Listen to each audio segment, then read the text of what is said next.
excuse me. Were you a student athlete? Yes, sir. What sport did you play? I played basketball. Basketball. What's your fondest memory about being a student athlete? Just traveling with my team and having fun with the guys.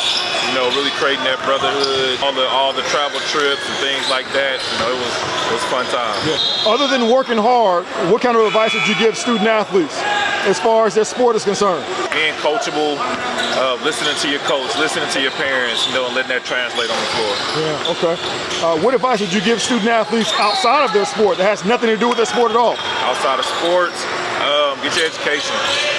Basketball isn't always promised. You know, I ended my career with an injury. Happens, you know, you see it all the time. Things happen in life outside of basketball, so get that education. I don't know if you're aware of it or not, but a lot of student athletes struggle with mental health after they get done playing because they haven't invested in anything else other than their sport. What type of advice would you give them to develop an outside of their sport?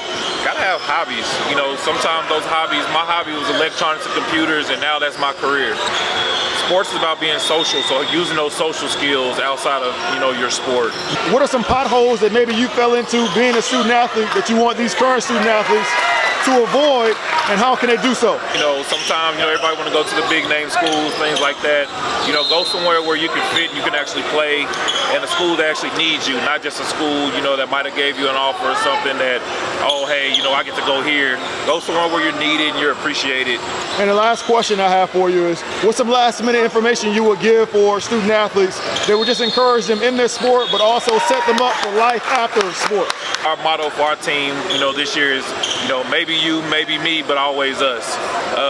You know, it's a family thing. You know, gotta have those communication skills. Gotta be a likable person in life. All that stuff translates. That's why, you know, sports is good for building young men and young women for the workplace. You know, this is your job. You have to be likable. You have to be able to communicate. Being a good person overall. Thank you.